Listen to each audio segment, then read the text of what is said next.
saateprodutsentidest. Neid on meil hästi palju, sest et võib-olla nagu te olete ka kuulnud, et on Fokil neid riike, kes kaasa tegid ja neid produtsente, inimesi, kes kõik meil siin läbi käisid, oli omajagu. Ja miks me siin täna oleme, on sellepärast, et see kõik ju sai alguse raamatutest. Ehk siis meie sari on keskendunud 2 raamatu peale, 2 esimest osa ja hooajas on ka 2 lugu. Ja selline põnev maailm kuidagi sattus meile läbi siis tuttavate produtsentide meie kätte ja mõisade ajalugu on ju põnev. Ma usun, et kõik, kes te siin olete kas vähemalt seda raamatut lugenud või olete teatud piirini mõisa raamatute fännid. Ka meile tundus see põnev ja tundus, et vot sellest tuleks nüüd ikkagi teha midagi suuremat. Ja õnneks tuli ka Eesti Televisioon meiega kaasa, arvas, et see on ka põnev. Uskusid meisse, andsid natuke raha, et saaks edasi seda pusletada ja siis peame ütlema ausalt, et ise ka ei uskunud, kui hästi see pusletamine läks, et tuli Läti kaasa, tuli Leedu kaasa, tuli kaasa Itaalia ja siin me nüüd oleme ära tootnud sellise suure vahva asja ja tutvustame nüüd natukene seda sarja lähemalt ja ka võtame katkendeid raamatust. Meie näitleja Priit loeb seda. Aga alustuseks ma tahaks kutsuda korraks lavale Aruni, kes on meie saate režissöör.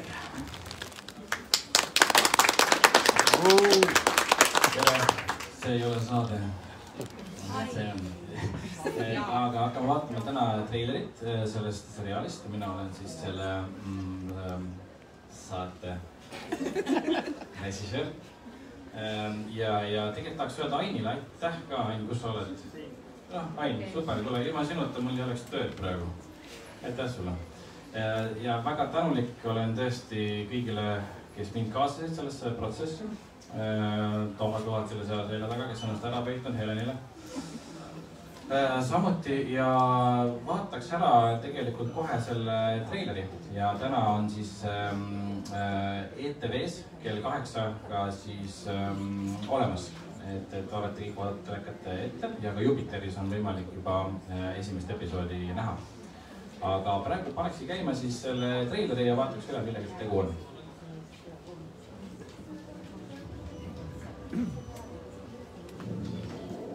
Vastutusest ei pääse. Vastutuse eest. Isa ära põgeneda. Vastutus leiab sules. Mis juhtus? Mõrv. 2 inimest juurde.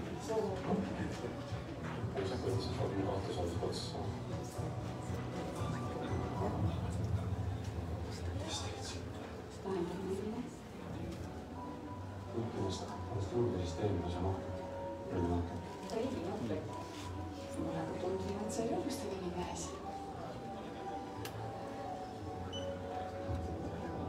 Vastutuse eest ise ära põgeneda. Siis miks mitte võtta vastutus omaks ja tegutseda?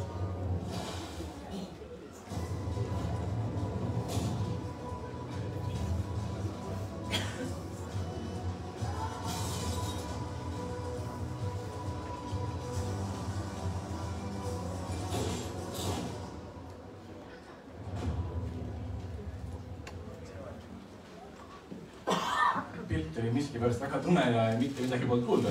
Aga ETV-s on kindlasti kõik paigas. Natuke vaikselt oli hea, et YouTube'ist ja kanalitest jääb ka selle treileri üles, kui tahate uuesti vaadata. Aga sellise maailma me saimegi siis tänu Ain Küti loodud raamatutele ja Aruni geeniusvisioonile kokku loodud. Ma arvan, et see näeb päris äge välja. Ise ma olen väga elevil, et sain sellise asja kallal nokitseda. Ja nüüd ma kutsukski Aini ja meie peategelasele Priit Piusi lavale.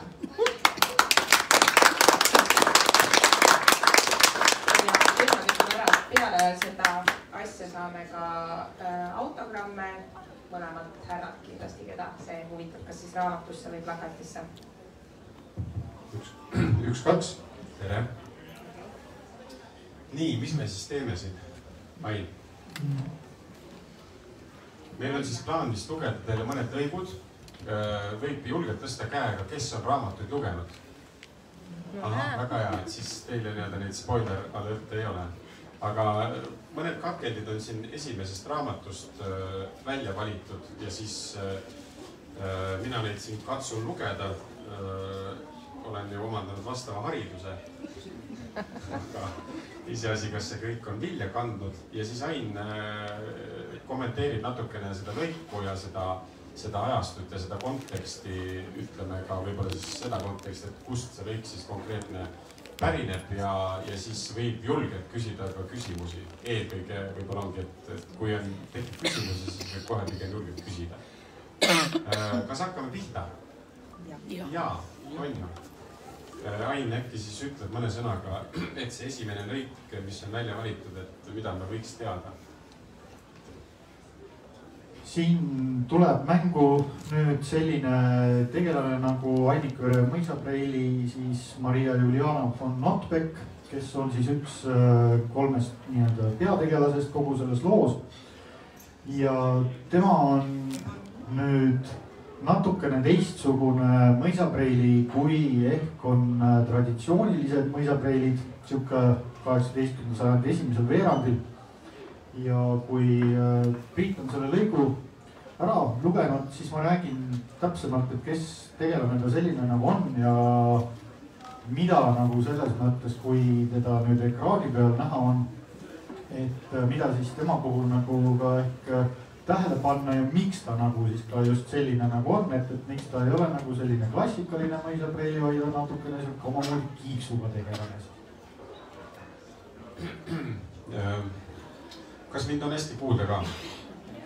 Ja mina võib-olla siis, ma ei ütlegi midagi juurde praegu.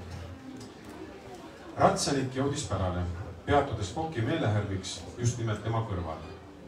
Vilunud liigutusega hüppas preili Notbeck sadulast, visates ohjad seda ilmselgelt mitte ootavale Wagnerile pihku ning lausus enda uhket sulega kübarat kohendades kahele teda hämmastusega piidlevale mõisaäärele tervituseks mõned kombekohased viisakused. Käega oma nahast ratsapükstelt tolmu maha rapsates pöördus tulija Focki poole paljuütleva küsimusega. Noh, mis noh? Ei saanud Fock aru, mida ta selle peale ütlema või tegema pidi. Kus ta on siis? Kes? Ei suutnud Fock jätta küsimata. Taibates ise väga hästi, kellest jutt käib. Arusaadavalt olid jutud surnud Prevernist jõudnud juba Sagadi mõisa piiridest kaugemale. Ja teades, kui kiired kuulujutud siinkandis levivad, see Focki ei üllatanudki. Preverni vanamees, kes siis veel, viskas preili hooletult üle õla. Olin just Bergi sadamasse teel, kui mõtlesin, et astun korra juba siit ka läbi, kui siia kanti asja oli. Focki meelest oli see muidugi selge ettekääne. Bergi lahustükk koos seal asuva sadamaga oli küll Annikvere ja Vihula ühiskasutuses ja tee sinna viis ainult läbi Sagadi maa, kuid seda, et preilil sinna just nüüd asja oleks, ei tahtnud ta kuidagi uskuda. Seal all keldris laip mis laip, mürgitatud, lausus Sternberg hooletult, ise järjekordselt piibuteid tubakat toppides. Sellest muidugi piisas, et üliagara Notbecki preili tegutsemislusti veelgi üles kütta. Tema väiksed pruunid silmad läksid rohkem põlema kui tavaliselt. Mürgitatud. Kes see õnnelik siis selle asja nüüd ette võttis? Esitas preili pigem retoorilise küsimuse. Ootamatagi sellele vastust. Noh, lähme nüüd. Näita mulle teda. Nõudis preili Focki varrukas tirides. Selline käitumine oli juba liig mis liig. Polnud saladus, et Maria von Notbeck, kui vägagi kaunis naine, oli ka kohaliku maarahva hulgas kõrgelt hinnatud. Ja temasse suhtusid naabermõisete talumehedki veidra aukartusega. Aga see, et nüüd siin samas tema tööliste ees hakkab mingi naine teda kamandama. Teda, Sagadi mõisa pärisärra. Kõrgesti austatud parunit, see ei läinud kohe mitte. Eriti kui oli näha, et preili käitumine rahva hulgas üksjagu kahinat tekitas. Fock vabastas kiire liigutusega oma käe ning lausus ise eemale vaadates. Miks ma pean sulle surnukeha näitama? Sellised asjad ei ole noorte aadlipreilide jaoks. Ja lisaks, kust ma tean, äkki saatsite ise teise ilma. Preili tõi selle peale kuuldavale vaid põlgust väljendava häälitsuse. Lähme ning suundus vastust ootamata keldriukse suunas. Fokk jõudmata teda pidurdada, sammus Preilile järele. Kui ta alla jõudis, oli Preili juba surnukeha kohale kummardunud ning silmitses laipa. Fokk jäi seisma kirstust veidi eemale, tahtmata oma käsi Preverdi surnukeha puutumisega kuidagi määrida. Ma ootan pärast igat pikku moodan aplaus. Aitäh! See Maria Juliana Notbek aasta on siis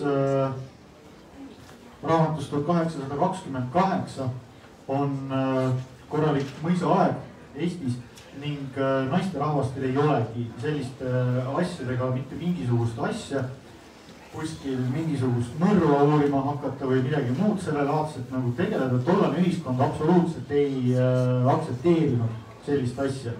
Naisterahva koht oli oma kodus, toas, mitte kuskil mööda keldreid ringi ratsutades ja jumal teab mida nagu tehes. Aga see Annika Preili ongi natukene teistsugune.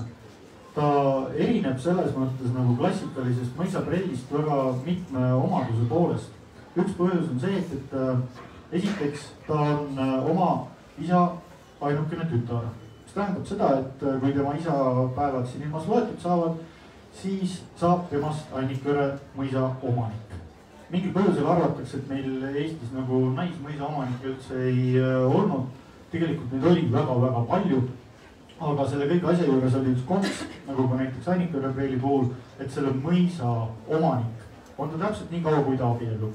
Siis läheb mõis tema mehe nimele, kui saab kõigest rõõmsalt suu puhtaks püükida ja nemast saab siis lihtsalt tavaline mõisa proua. Ja tänu sellele nii-öelda pikemale perspektiivile, ka nii-öelda sellel Maria von Notbekil pole mingisugust huvi kuskile selle abiellumisega kiirustada, aega on tal küll. Ja see omakorda siis ümberkaudsete noormeestega siis Fokki meelest tähendab seda, et Preili lihtsalt nagu mängib nendega ja ei ole võib-olla nii-öelda nagu tõsiselt võetav siis partner nende jaoks. Teine asjaolu on see, et Maria on välismaal õppinud. Tollal Eestis ei olnud naistel ka aadlidaamidel, aadlidadeilidel võimalik korralikku haridust saada. Ma ei räägi niisugusest mitte ülikooli haridusest, sest Tartu Ülikooli jõudsid naisterahvad vabakuulajatena ju alles aastal 1905, päris üliõpilastena veel peaaegu 10 aastat hiljem. Sest see siin ühiskond oli ikkagi niivõrd konservatiivne, niivõrd suletud ja just nagu naisterahvaste koha pealt ei olnud nagu mingisugustki varianti, et neid olekski võetud nagu naisterahvastega võrdselt. Ja siis oligi variant saata nad välismaale kuskile nagu siis ka Maria on saadetud ja seal nad puutusid kokku hoopis teistlaadse ühiskonnaga, mis oli nagu tunduvalt vabam, kui meie see nii-öelda siinne aadli ühiskond, mis oli Euroopa üks konservatiivsemaid üldse ja selleks ajahetkeks. Ja see, mida nad seal nägid ja kui nad tagasi tulid, siis nii tahtnud enam nagu täpselt samamoodi hakata elama nagu need tema siia jäänud õed või sõbrannad või kes iganes. Ja nad hakkasid esitama ka meesterahvastele, ka kaasa arvatud Fokile igasuguseid ebameeldivaid küsimusi. No näiteks samamoodi, et Fokk loomulikult võis meesterahvana saada kohalikuks kohtunikuks, aga Annika Preili seda ei võinud saada, sest naisterahvastele polnud siukest kohta lihtsalt ette nähtud, ainult mees võis saada. Samamoodi nagu rüütelkonna maapäeva istungitel, isegi kui Annika Preilist oleks saanud mõisa omanik, teda seal koosolekutel näha ei tahetud, sest seal istusid laua taga ainult mehed. Ja nad hakkasid esitamagi selliseid küsimusi, et aga miks meie ei või, et mille pärast nagu meie nagu halvemad oleme ja ega tihtipeale nagu meesterahvad nendele ka väga hästi ei osanud ka nagu vastata. Et selles mõttes ei tasu nagu selles Maria Juliana von Notbekist kui näha mingisugust naisõiguslast, et sinna on veel natukene vara. Sellised tegelased tekivad umbes 20 aastat hiljem, aga need alged on ikkagi nagu väga selgelt olemas ja need tulevadki umbes sellisel ajajärgul, nagu see kogu loo tegevus toimub ja see nii-öelda välismaalt külge saanud ebaviisakad kombed siis meeste meelest on need, mis temast nagu natukene sellise teistlaadse teevad. Kui palju selliseid Annika Üle Preili suguseid üldse siin Eestis ringi jooksis? Ma ise meesterahvana loodan, et suhteliselt vähe. Aga neid ilmselgelt kindlasti oli, aga neid oli nagu selge vähemus ikkagi, aga neid oli ja nad olid osad nendest ka üsna nii-öelda nagu häälekad, mis tähendas seda, et nad kirjutasid ka erinevaid artikleid just oma nagu muredega, loomulikult võõra ja siis varju nimede all, sest oma nime all sihukest avaldamine polnud muidugi mõeldud. Kes nende taga täpselt oli, pole tänasel päeval 100% kindlusega nagu teada, aga üks omalaadne tegelane see Annika Üle Preili igal juhul nagu on. Järgmine lõik on siis juba natukene raamatus edasi. On siis avastatud see sammune Laikman sealt liitnud, see on nüüd spoiler nendele, kes sealt raamatut lugeb. Ehk siis Karula mõisahärra Justus von Brevern on surnud. Mida? Ja, see tuleb teil üllatusena, arvan, sarja režissöör, aga nii on.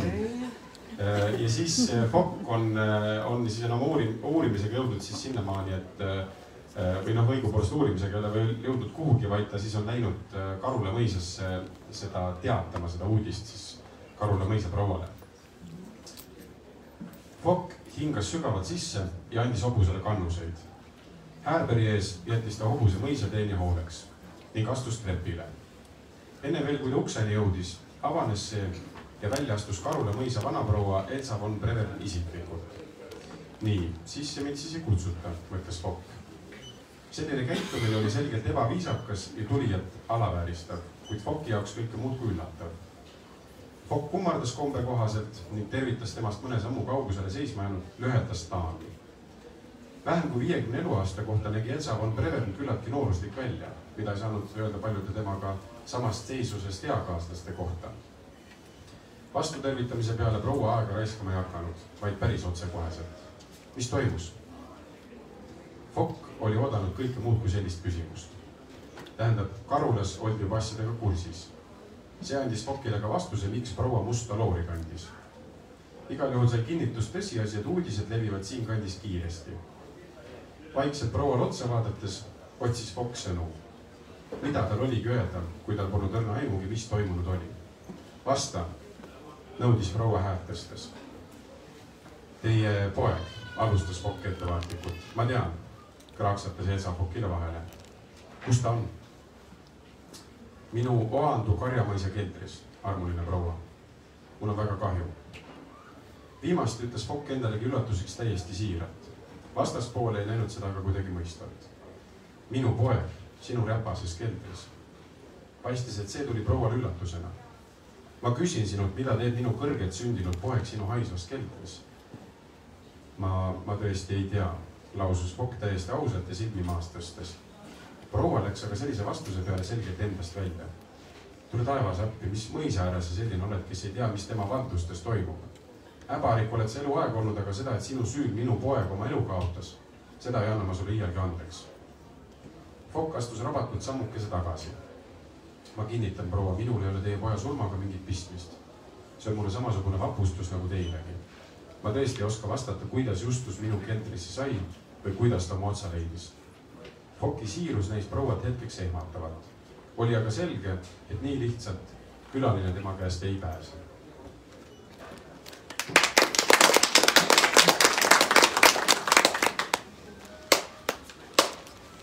Sündmuste toimumise ajal on Fokk 30 aastat vana ja ta on kohaliku meeskohtu kaasistuja ehk siis assessor. Kuidas üldse üks 30-aastane sõnaks mõttes nagu noor mees nii küllaltki vastutusrikkale ametikohale siis tollal pääses üldse?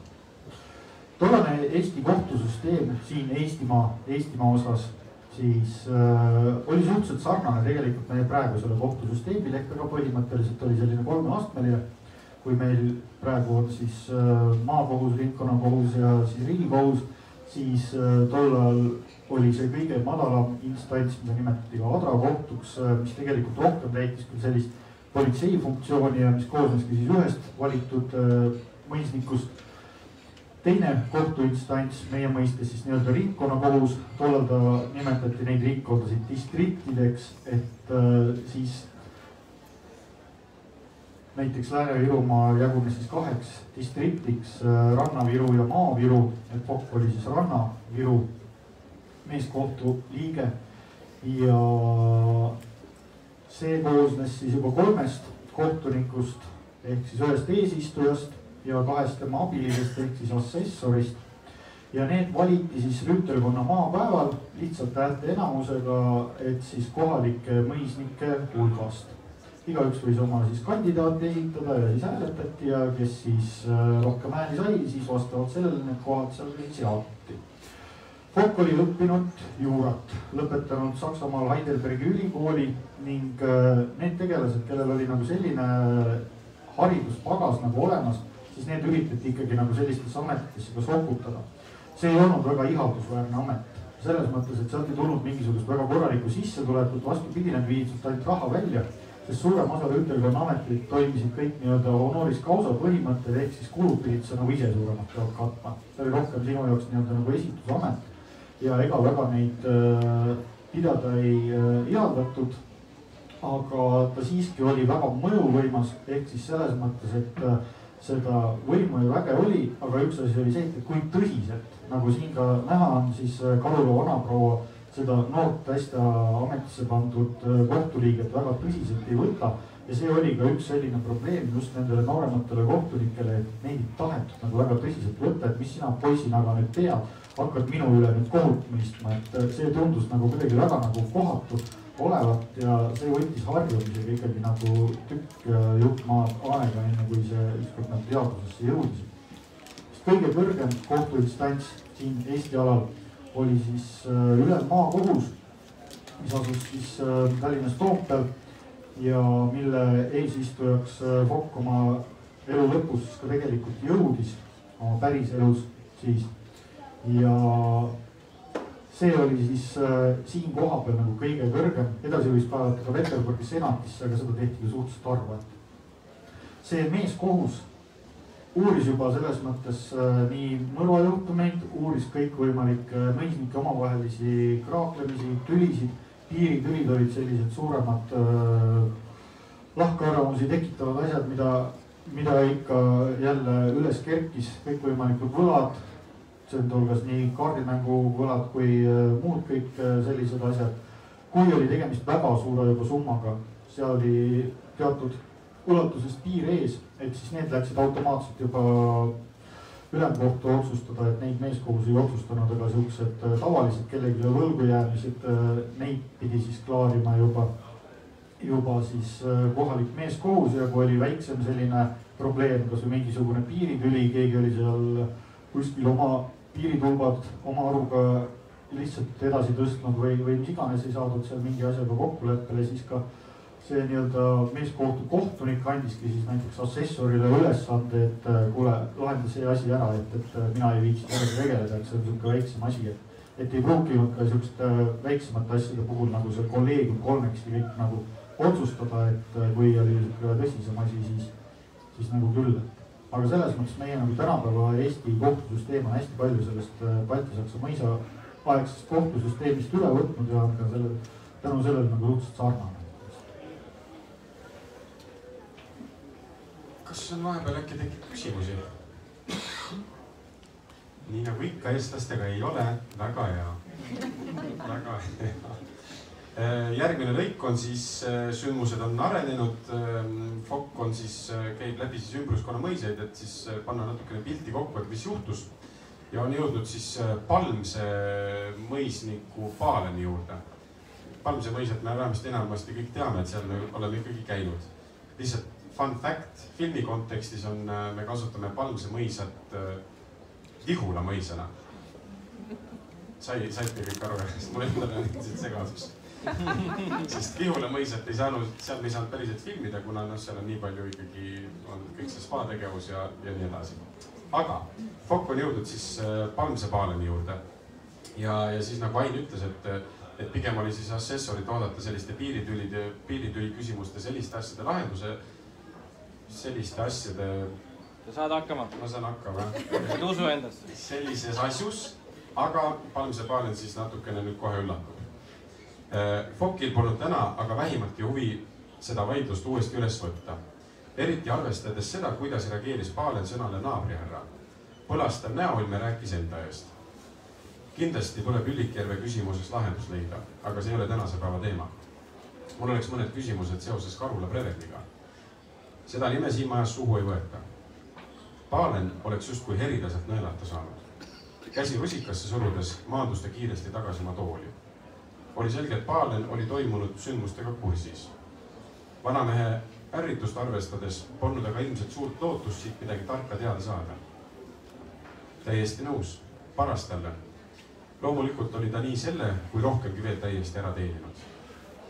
Paalen vaatas üllatunud Foki poole. Mõne hetke pärast valgus üle tema kahvatu näo aval naeratus. Või nii? No pole paha. Kuigi sinusugusest oleks seda palju loota, sest te kõik tõusikud hoiate muidugi kokku. Aga loomulikult ma ei salga. Mul on ühtpidi väga hea meel, et see jätis on siit ilmast lõplikult kadunud.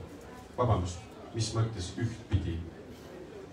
Paalen turtsatas põlglikult ja haaras laualt klaasi, rohelist karva häguse vedelikuga. Fokk jõudis mõelda, et ilmselt on tegemist mingi absindi lahjendusega, sest Palmse härra hingeõhk lehkas imala alkoholi järele.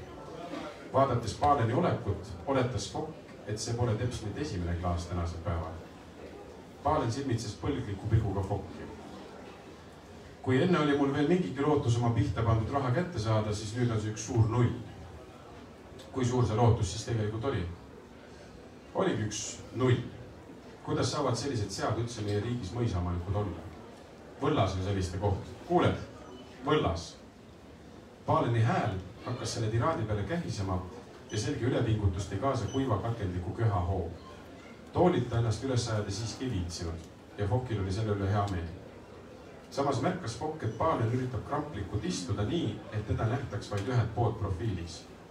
Keset päeva akendete veetud massiivsed sametkardinad vaid süvendasid seda, et kaks vestluspartnerit teineteist näost näkku hästi ei näinud. Vähemalt Fokk oma vestluspartnerit mitte. Võlla nüüd küll ei jõudnud, aga teise ilma küll. Mul oleks selle siit ilmast lahkumisega seoses paar küsimust. Paalen vaatas Fokki nagu ilmutust. Kas sa poisik arvad, et mina ta sinna saatsin? Aga ei saatnud, kahjuks. Kui oleks saatnud, siis oleks ma seda uhkusega üle terve kubermangu kuulutanud. Ja see, kes seda tegi, on minu poolt ühte suurt tasu väärt. Fokk lasi pilgu üle toa. Huvitav, kust kohast see tasu küll oleks pidanud tulema. Siiski sundis ta end viisakaks.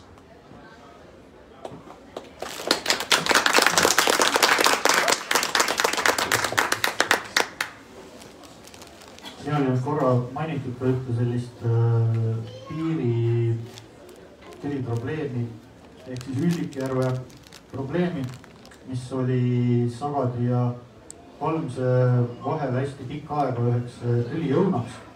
Üldiselt Sagadi ja Palmse omavahelised suhted olid ajast aega üsna sellised nii-öelda pingelised. Et mingisugust erilist suurt sõprust väga ei olnud, et Palmse omad pidasid ennast natukene nii-öelda paremateks, kuna nad olid ajalooliselt üsna, ütleme siis kõrgematel positsioonidel, paremates kohtades riigiametites ja nii edasi. Samas Fokid olid rikkamad, olid igatepidi nagu jõukamad, ka nende mõis oli suurem ja seda vara natukest oli ka tänu sellele rohkem.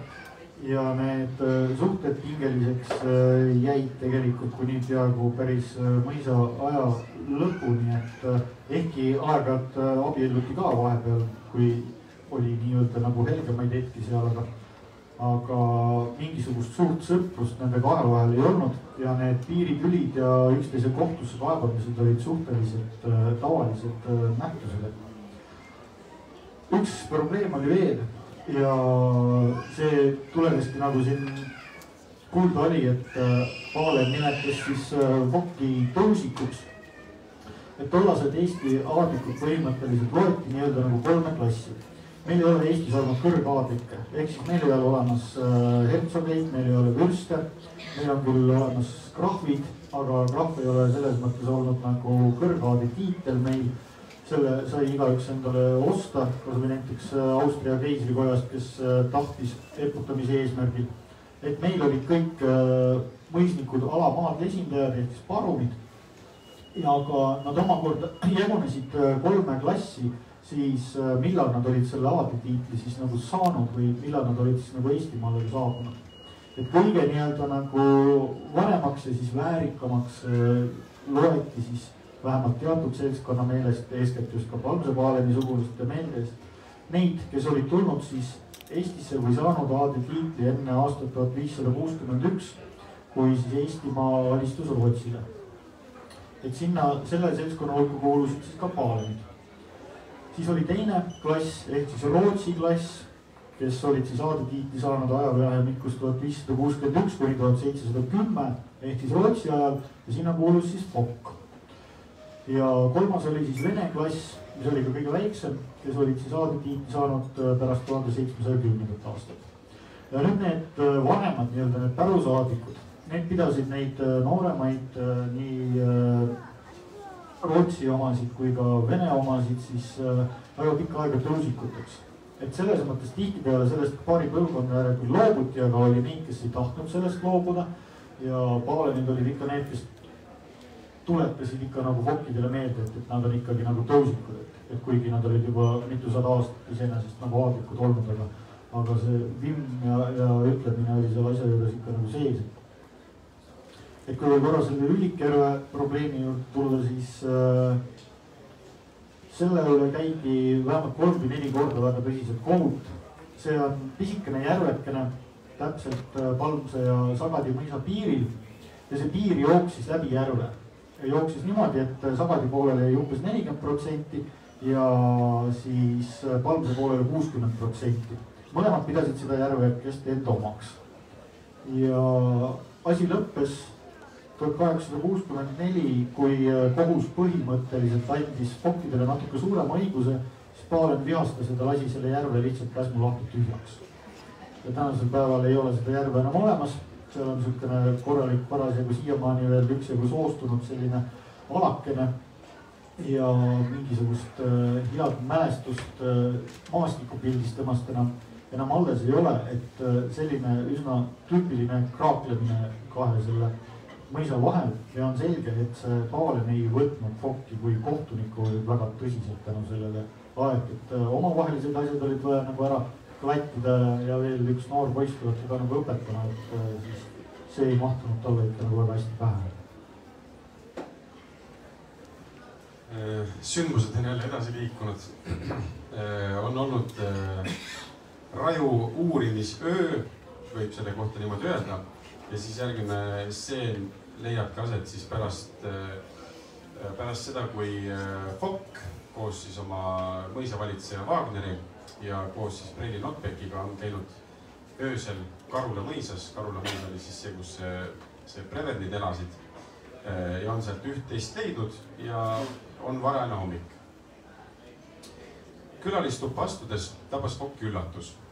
Preili oli pea lauale asetatud kätele toetanud ja magas. Ilmselt polnud ka tema ööselt sõba silmale saanud. Wagner... Siin ei ole naljakoht, lihtsalt ennast taas mingi asi muigama, aga loen edasi. Wagneri seisis sealsamas väikese kummuti kõrval ja vaatas magavat vaikides. Preili oli riides täpselt samuti nagu öösel Karulas seigeldes. Ainuüksi selle järgi võis arvata, et voodisse ei ole ta jõudnudki. Fokk ohkas. Vaatepilt oli lihtsalt niivõrd ebatavaline, et igas muus olukorras oleks see pigem väiksemat sorti skandaali tekitanud. Mõisa Preili magamas võõra mõisa külalistoas, laua taga ja hommikul vara. Fokki ohe ajas aga Preilil eluvaimu sisse. No, lõpuks ometi, kui kaua võib ühel meesterahval ikka aega minna, et endale hilbud selga saada. Maailm läheb enne niimoodi looja. Fokk tundis end solvatuna. Ta oli riietanud mitu korda kiiremini kui muidu ja särgi kettised olid jätnud kiirustades üldse panemata. Ning ikka süüdistatakse teda venitamises. Samas oli Fokk Preili välimust nähes valmis teda andestama.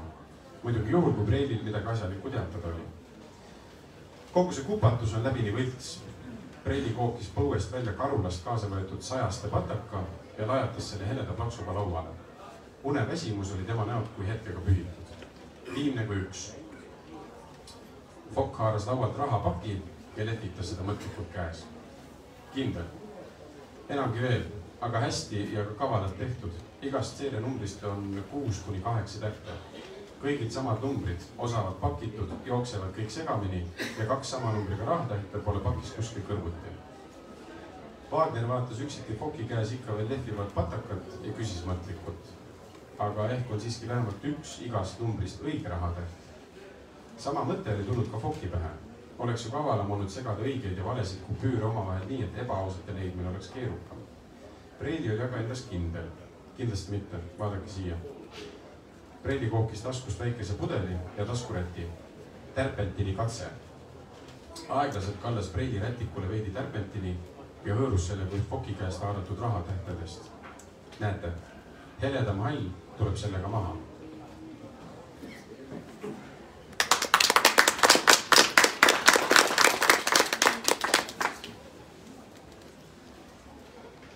Selle jutu järgi võiks nagu mõelda, et vale raha kui selline oli nagu liikvel vasakul ja paremal tol ajal, siis tegelikult see päris niimoodi ei olnud. Et kui Eesti ala 1710 läks Vene võimu alla ja siis tollane Vene tsaar Peeter I oli siis kehtestanud sellise korra, mis laienes siis ka siia Eestimaa aladele, et kõikidele vale raha tegijatele oli ette nähtud ainult üks karistus. Ja see oli surmanuhtlus. Mitte mingisugust muud teemat seal ei olnud ja ega väga ka selle pärast muidugi seal riskida ei tahetudki iseenesest ja teistpidi eks see vajas nagu natukene ikkagi korralikumaid oskusi ja muid süütisi asju sinna juurde ka. Tollane rahatäht nägi välja natukene teistsugune, kui me iseenesest nagu tänasel päeval oleme nagu harjunud. Et eks teid tsaariaegseid rubasid olete kõik nagu näinud, et need on klassikalised rahatähed siis natukene hilisemad tegelikult. Et need 1820. aastate lõpu rahatähed on sisuliselt selline umbes olenevat kupüüri väärtuseks, võtame umbes pooleks lõigatud A4 paberilehe ja lihtsalt mustvalgelt sinna peale 1,2 on siis kirjutatud, et üsna selles mõttes nagu äärmiselt primitiivne. Primitiivne oleks kõigil tollal paljundusmasinad olnud, siis küll jah, oleks nagu väga mingit probleemi sellega olnud. Aga mis iseenesest ei tähendanud, et neid valeraha tegijaid ikkagi välja ei kujunud või ilmunud. Et noh, meie enda Eesti alalt on olemas üks äärmiselt värvikas näide.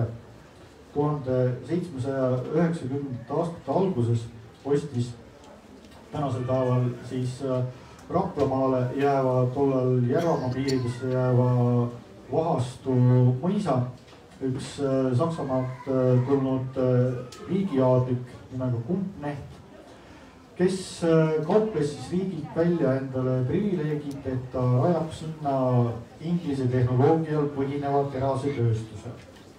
Ja saadeski erinevaid siis krediite selle tarbeks ja kõike muud, siis hakkaski paruni varandus üsna kiirelt kasvama, aga sellel oli üks väike konks, et sinna terasetehase ligi ei lastud nagu mitte kedagi ja keegi näinud ka ühtegi vankritäit seda valmis toodangut sealt välja sõitmas.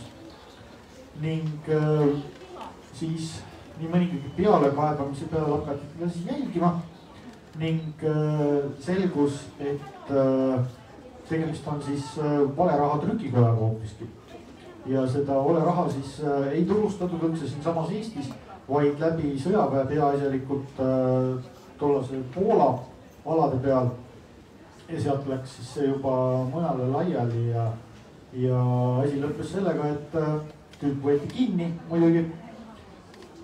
Ja nagu ma ütlesin, karistuseks siis surmanuhtlus, aga tollase loogika järgi ikkagi aadlikud olid natukene võrdsemad kui kõik teised ja eks seal sai ka rahaga natukene määrida. Nii et saadeti ta siis Siberisse, maha teda ei löödud, paari aasta pärast olid tagasi.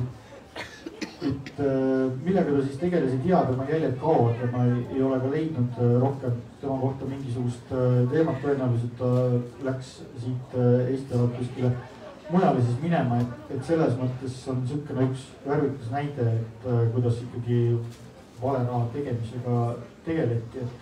Et teine tuntud koht, mille mõisniku süüdistati üsna aktiivselt valeraha tegemises, on siis tänane Rakvere teater ehk siis Rakvere mõis ja seal siis mõisnikuks olnud Rennenkamp, tema vend töötas Peterburi rahapajas ja ühel hetkel hakkas Rennenkampidel maru hästi minema. Et vahele nad ei jäänud ja selles mõttes ei ole nagu võimalik öelda, et kas nad tõepoolest siis seda valeraha seal trükkisid või olidki nad siis ikkagi nagu nii head majandusmehed, aga nii-öelda need jutud ei vaibunud kuidagimoodi ja ikkagi neid nagu selles süüdistati. Et palju rohkem selles mõttes küll jäädi vahele igasuguste võltsitud kopikate ja muude sellist peaasjalikult küll igasugustes kõrtsides. Ja nende eest siis oli peaasjalikult ka tunduvalt alamrahvas, kes sellega vahele jäid ja siis nendel olid juba nende üksikutega kopikate eest need karistused ikkagi nagu suhteliselt karmid. Et selline patakas nagu valeraha, mis siin nüüd Vokk ja tema kaaslased leiavad, on tolle aja kontekstis ikkagi nagu suhteliselt arukordne. Jah. Mul on 2 küsimust.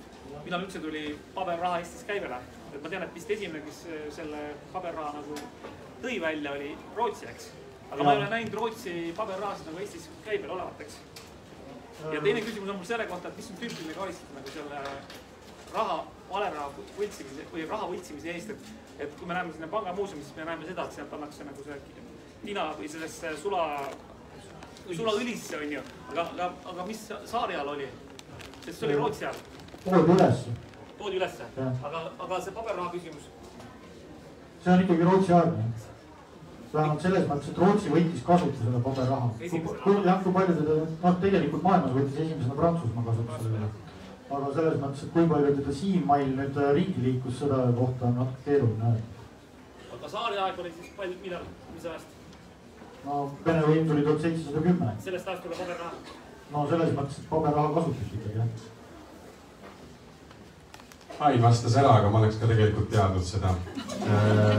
Aga meie oleme jõudnud siia viimase lõigukeseni ja siin on nüüd siis sedasi, et uurimine on kogu aeg pidevas arengus, väga põnev ja selle uurimise käigus on Vokki kätte jõudnud üks selline pisikene must päevik, mis kuulus siis sellele Justus von Breverile. Ja nüüd nad on uuesti otsaga karules jälle ja hakkavad seal kohe vestlust pidama siis Justuse endise toapoisiga. Ja võib-olla Ain pärast siis räägib, et kes see toapoiss täpselt nüüd oli seal mõisa kontekstis. Toapoiss tõmbas käega üle juuste, proovides justkui olnud paremini meenutada. Eks oli erinevaid teemasid. Näiteks kui härra kaardilauas võitis, siis ta ikka rääkis, kuidas ta teistel naha üle kõrvad oli tõmmanud. Ja kui härral hästi oli läinud, siis kitsi ta ei olnud, vaid püstis ikka väikse kopikuga minu tasku. Viimast lausus noormees erilise uhkusega. Vokil käis peast läbi, et ilmselt oli see taskuraha, mis kokkuvõttes selgelt mitte väike ei olnud üks põhjus, miks toapoiss oma ametikaotusest nii muserdatud oli. Vaevalt Brevern oma kaardimängu võitude puhul teistele teenijatele meelehead tasku poetas. No siis sa olid ju härra eriline usaldusalune. Vestluskaaslane noogutas selle peale kergelt.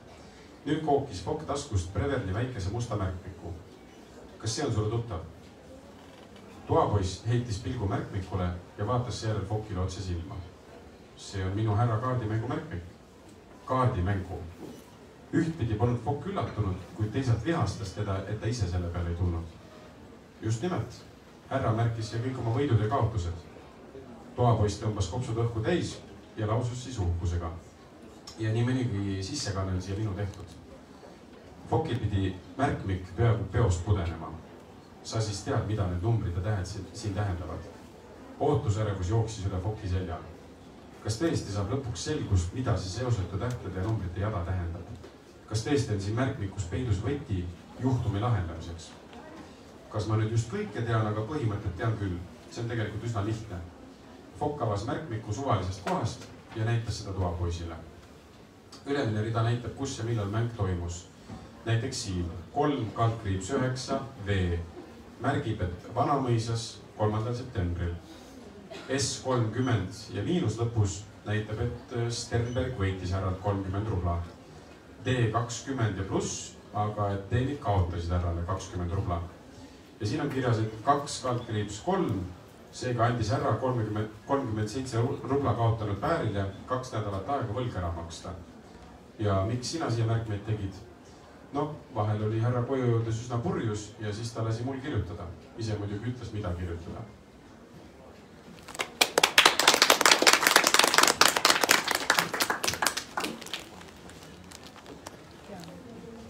Mõni sõna siis toapoisist.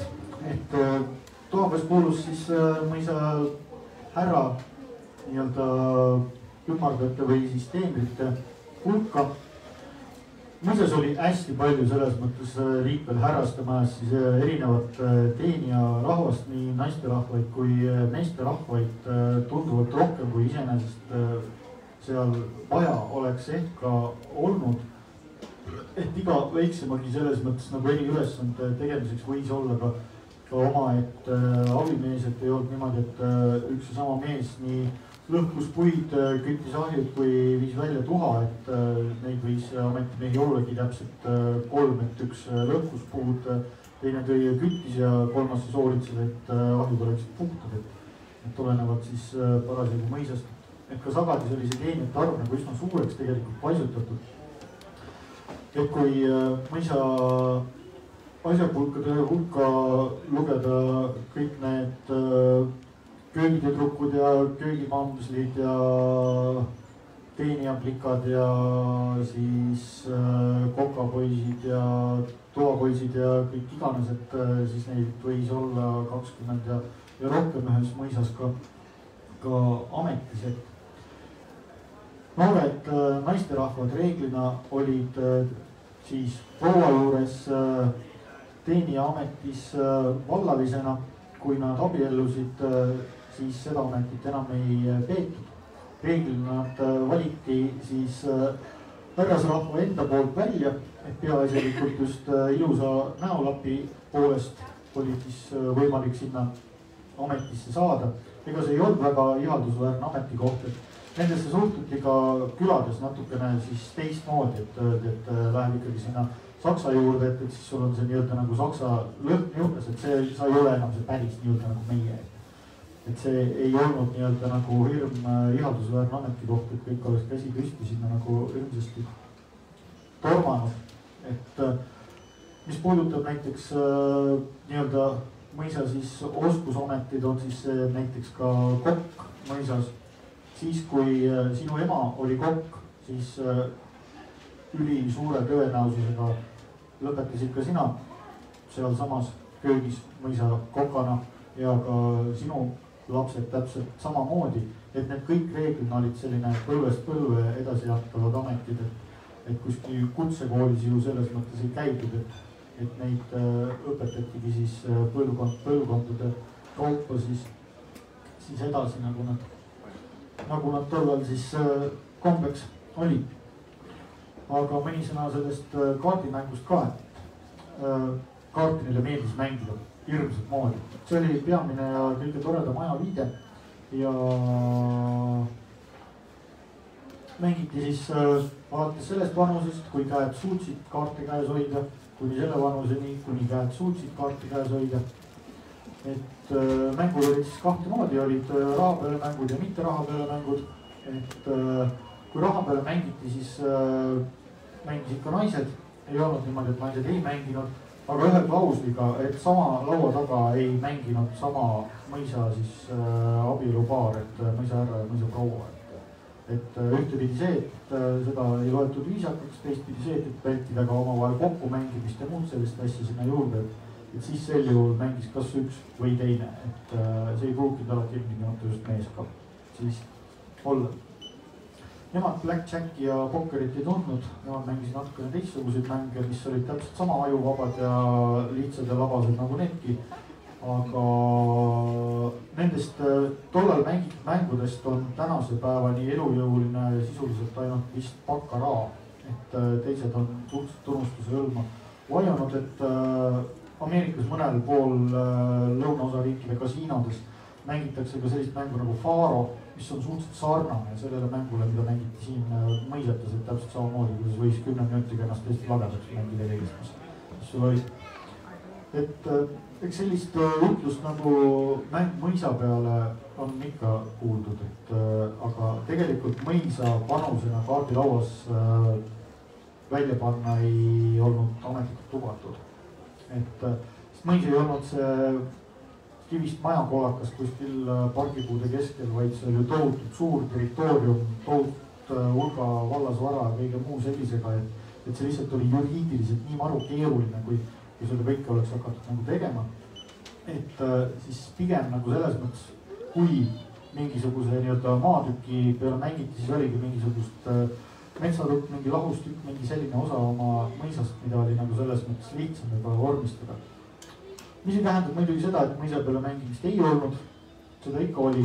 Aga reeglina pakuti sellist varianti välja siis, kui kellegi tegelase võlad on siis kaardimängu võlad ja kõik võlad kokku nagu olid jõudnud kuskil umbes selline 65–70% selle mõisa väärtusest, siis pakuti varianti, et kas kõik või mitte midagi. Reeglina oli tulemuseks mitte midagi, sest üldjuhul mängiti ka selle tüübi vastu siis kokku. Hiljem vormistati see kõik siis nagu fiktiivse ostu-müügi lepinguna, kas pandi see mõis siis ka müüki ja siis need võlausaldajad siis jagasid pärast seda raha oma vahel siis ära.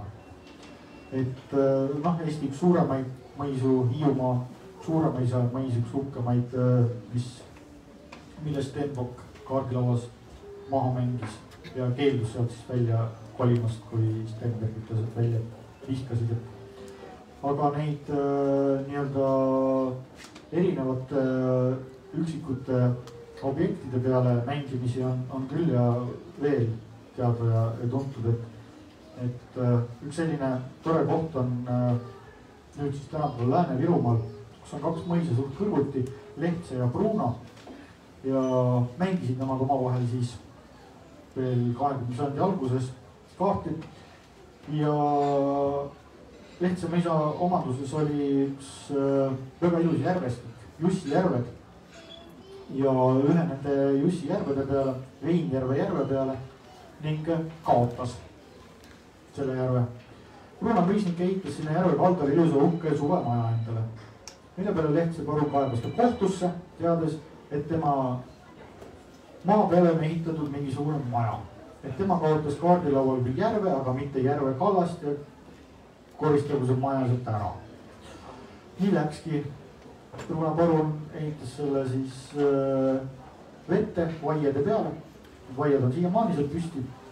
Et kellele huvi siis ja sinna kanti satub, siis mingi vaadake ühte jäänukit siis veel sellest kaardimängu tulemusest. Aga pigem ikkagi suurem osa, mille peale siis mängiti tavaliselt oli ikkagi kõige tavalisem raha, olid need siis hobused, jaikoerad, tõllad, mis iganes selline pigem vara, et nende maatükkide peale mängimiseni mindi ikkagi alles enam-vähem siis, kui seda kudelist julgust oli ikkagi juba piisavalt võetud või oli nagu see rahaline seis juba endal suhteliselt hapuks kätte ära läinud, muud nagu väga üle jäänud, aga need olid sellised värvikad asjad, mis jäid nagu rahvale ka meelde.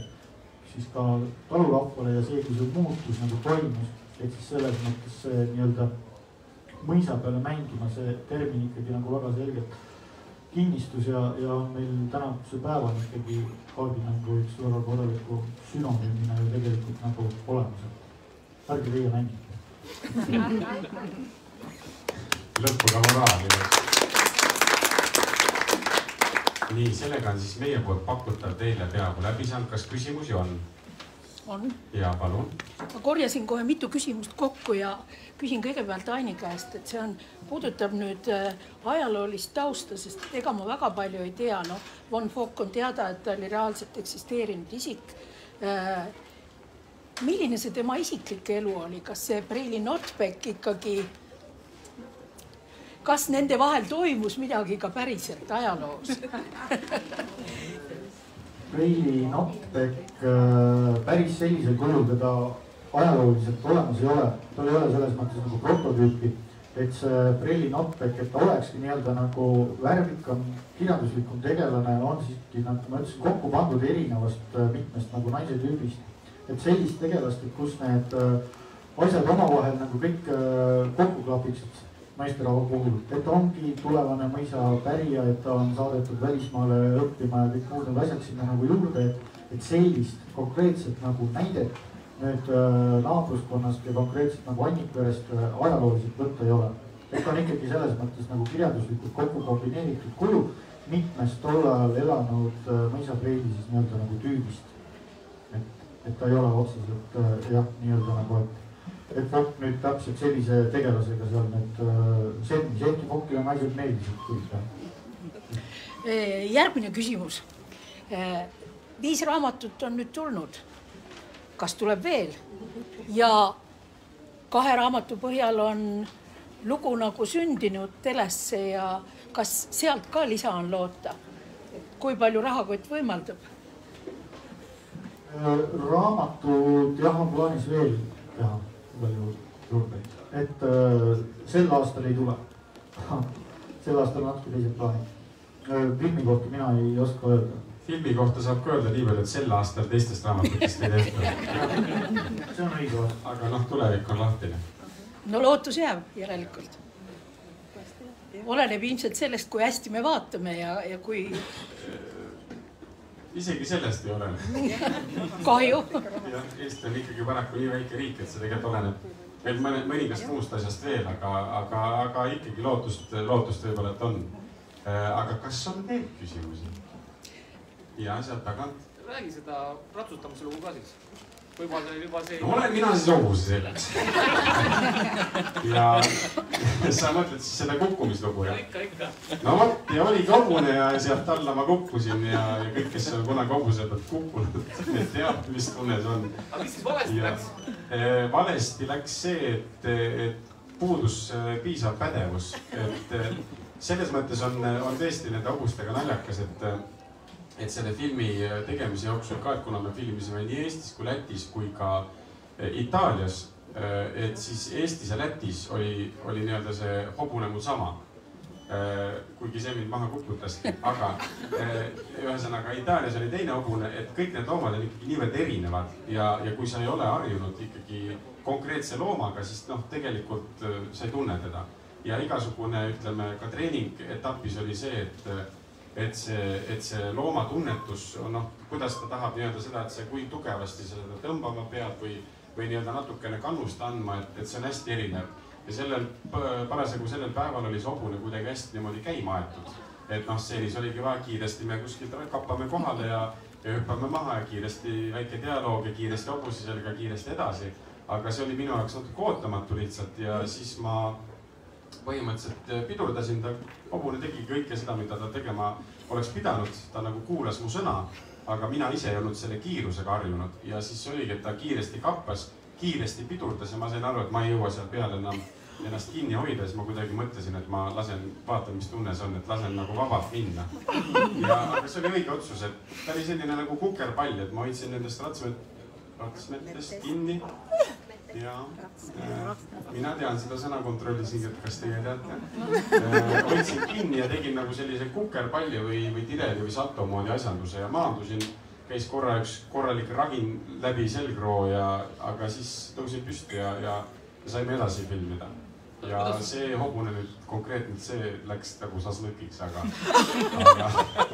ega must huumor siia, ei, ta on elus, ta kappab parematel karjamaadel. Kuidas hobune reageeris selle?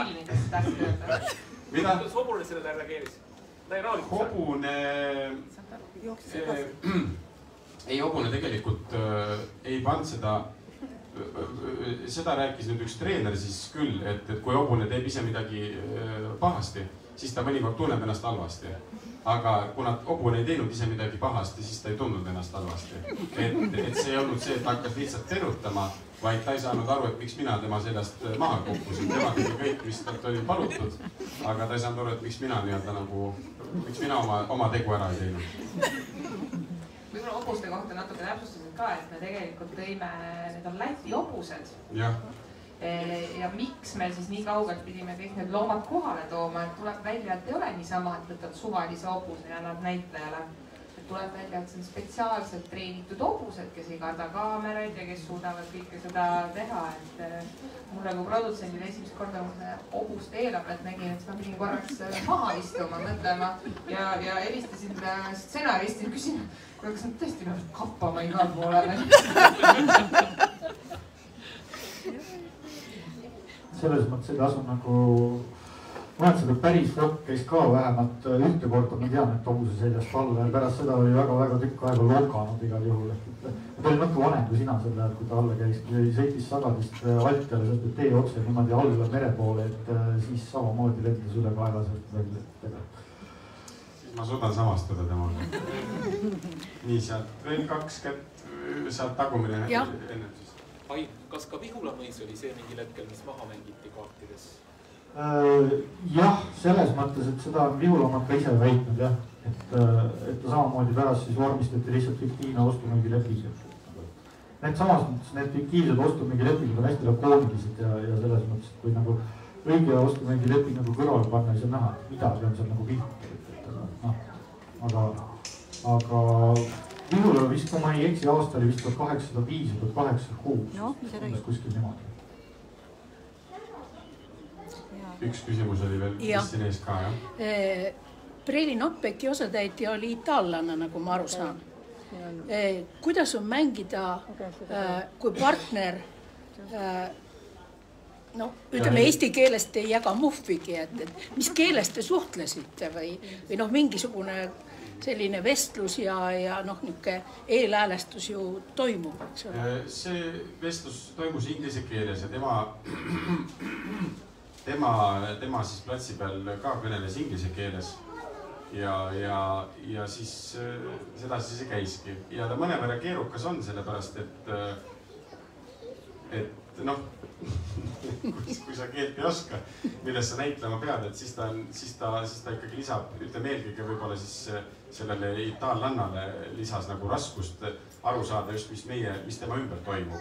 Ja siis ta enam-vähem see, ütleme, läks sellise vana klišee alusel, et inglise keeles see kõlab nagu toredamalt, aga eesti keeles on see umbes see, et sinu repliik ja siis minu repliik. Ehk siis, et ta nagu kuulas lihtsalt meloodiat. Et eesti keel, ahah, mina midagi vahele, eesti keel. Niimoodi ta seal vahel üritas siis nagu oma õiget kohta leida. Aga ta oli väga tore neiu ja väga tore näitlejanna. Nii et töökeele mõttes on see ikkagi universaalne, et ta sai nagu sellest ja ta on päris palju ikkagi seal kohalikul maal ka teinud kaameratööd, nii et see kõik ei olnud tema jaoks midagi uut.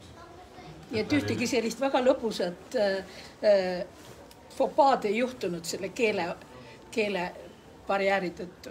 Kindlasti juhtus. Me tegime tema üle palju eesti keeles nalja, millest korrale. Aga see oli eelkõige siis meile endale naljakas, mitte talle võib-olla. Aga tal on elus kenasti kõik. Tal on väga hea huumorimeel ka, nii et ta ise tegi ka väga palju nalja. Mis tunne oli olla sellise ajastu kostüümis? Ülilahe. Ilma näljata kohe, sest et see on tõesti üks asi, mida ju teatris ka kujutatakse ajastuid, aga seal on ikkagi see tinglik mõõtkava juures ja kõik see on natukene selline teater.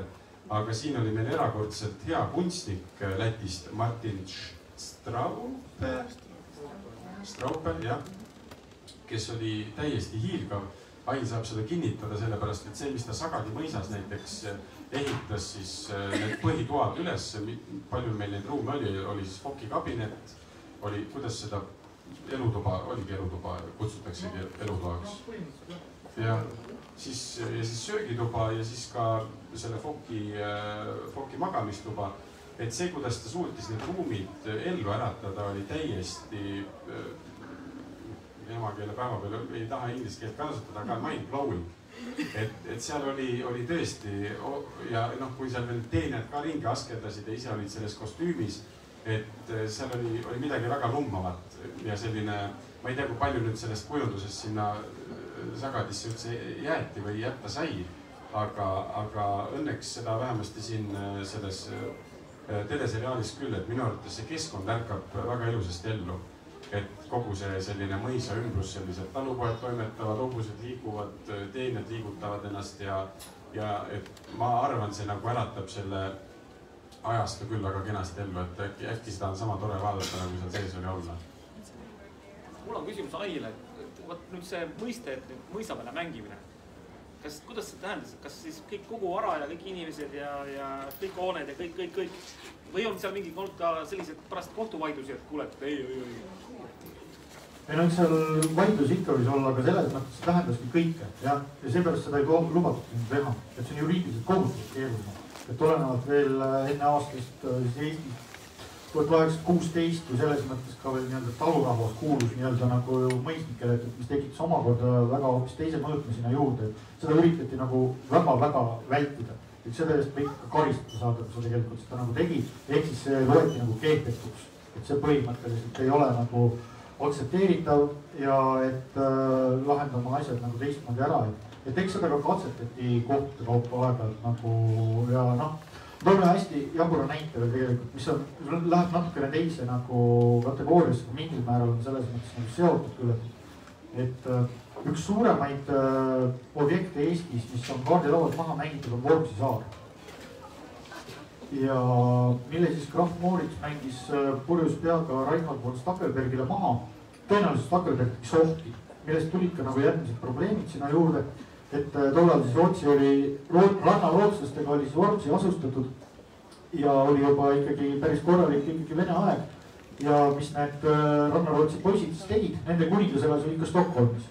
Et tõmmati laeval purjed üles ja siis purjetati Stockholmi kuningale kaevama.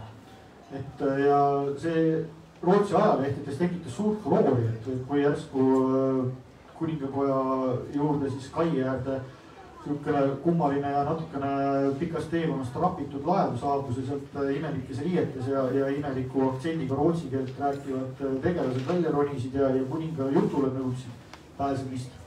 Siin on nad küll ei pääsenud, aga kuninga sekretär kuulas nad ära ning kuningas, kui Nikolai esimesega kohtus, siis küsis ta käest, et kuule Niki, mis sul seal toimub. Et aga selles mõttes Stackelberg temalt seda ikkagi Vormsilt ära ei võetud, ehkki ta kartis seda nagu suhteliselt paaniliselt, et ta võetakse see käest ära. Ja lõpuks ta müüs selle siis Vene riigile juba tükk aega hiljem edasi väga korraliku summa eest ja see ainukene mõisakene, mis tollal siis Vormsi peal oli, Vormsi suurem ja sinna tehti saadidreisitud Pansana, et selles mõttes nagu ta ikkagi nagu vedas. Aga seda üldiselt ikkagi nagu kardeti, et kui sellise asja peale nagu avantüüri peale, see oligi tegelikult avantüür, et läks, et siis see pruugitud ametlikult ära kinnitada, et see ei olnud nagu 100% kindel teema. Kui kellelgi veel viimane küsimus, siis võtaks selle, siis liiguks edasi, kes soovib autogrammi Ainilt raamatusse või siis jah, meil on ka plakatid. Omavahel selle alaasid, kui eesti keeles ei rääkida, aga teleseriaalis sai küll eesti keeles. Ametlikult tol ajal omavahel rääkisid ikka saksa keeles. Nende kodukeel oli saksa keel, aga selles mõttes nad oskasid ikka eesti keelt. Et sest nende ju esimesed kasvatajad, hoidjad olid ju eesti tädid ja nende esimesed mängukaaslased olid ka ju eesti lapsed. Et kus sul nagu neid oma saksakeelseid seal nagu võtta nii väga nagu oli, et selles mõttes nad oskasid näiteks tihtipeale mõistlikult natukene paremini ka eesti keelt, kui ütleme kohalikud kirikuõpetajad. Kes ei pruukinud seda üldse nii hästi osata. Et selles mõttes nende nagu suhtlus oli kohalike eestlastega palju tihedam. Et see ei saanud nagu ka teistmoodi, et hakkama. Aga omavahel nad suhtlesid kõik nagu saksa keeles ja meil kõik räägivad ikkagi nagu eesti keeles. Et meil ei ole niimoodi, et sakslased saksa keeles, no ja nii nagu Ardi Volner tegi minu Lenineid, et meil nii ei ole. Jah, et selles mõttes siin on selline filmi tinglikkus aste juures, et see eesti keel, mis siin kõlab, see tegelikult on saksa keel. Aga see on nii-öelda, me keegi ei tee siin sellist mingisugust saksa aktsendiga eesti keelt või midagi sellist. Aga jah, nad rääkisid omavahel saksa keeles. Ja küsimusi rohkem vist ei ole, siis saate veel kriminal autogramme küsida. Jah, meil läheb üks minut, siis saame üles panna Aini võib-olla sinna ja siis sina siia. Ahah. No siis äkki üks küsimus ka võib-olla 1 minut. Arun, ma näen, sinul on käsi püsti, mis sa küsida tahad? Just. Priit, sa rääkisid Itaalia hobustest, eks ole, Eesti hobustest ja Läti hobustest, aga räägi meile nüüd robothobustest, kellega sa pidid samuti sõitma. Jah, see vastab tõele tõesti jah, et ka robothobune oli mängus. Ja see on selline riistapu, mida Eestis ei ole ja sellega ma kohtusin Itaalias. Ja see nägis nii sür välja, et kui ma seda esimest korda nägin, ma ikkagi hakkasin suure häälega naerma. Sest et ühtepidi ta oli siis, see on siis selline asjandus, mida filmides kasutataksegi, tehagi siis näiteks kui on mingis jutustamiskaadrid või suured plaanid, et siis hobune oleks nii-öelda siis filmimeeskonna kontrollida, siis on põhimõtteliselt ehitatud nagu pool hobust auto külge või peale, kuhu saab siis kinnitada ka kaamera, mida siis saab turvaliselt sõidutada ühest kohast teise ja siis näitleja on seal peal ja siis kappab ja karjub ja või räägib või mis tal seal teha on vaja. Aga ta näeb ülirealistlik välja, nii et ongi selline tunne, et hobune oleks nagu pooleks lõigatud ja siis auto peale kleebitud. No, mul on telefonis on väike asja. On väike pilt. Väikselt näha nüüd on ju, aga siin on auto, siis on see robot kella all, eks ole, see on ilmselgelt, aga see kaadris petab täitsa ära, et tegu võiks olla ka päris hobusega. Kui sa näitad ainult ta kõrvu ja silme ei näita, siis tegelikult jääb selline mulje ja nüüd kui tuleme tagasi, näeme, et see on onud all. Ja neid kleidid nii-öelda seljas, mis värvi vaja on? Pannakse see. Kui on valge, just, et meil olid ka seal erinevad hobused, et siis vastavalt hobusel oli siis õige kleid või kostüüm sellele hobusel. Kas see nüüd siis linastus seal Itaalias ja Lätis ka veel? Produtsent oskab vastata sellele. Ja see on tõesti kõikides Baltikumides tulemas, kõigis Lätis ja Leedus ka ja Itaalias on ka pisike nii-öelda eelmüük tehtud, aga nad loodavad, et saavad suurema kanali sinna taha. Et need on kindlad, aga jah, meil on siin uudised ka olnud, et meil on üks Saksa, üks suuremaid levitajaid, kes võttis selle seriaali, näeb sellest potentsiaali, et me oleme ise väga-väga lootusrikkad, et järsku näeb natuke rohkem rahvast seda kui ainult meie Baltikum ja Itaalia. Aga selles mõttes, et Itaalias ta ei ole täna.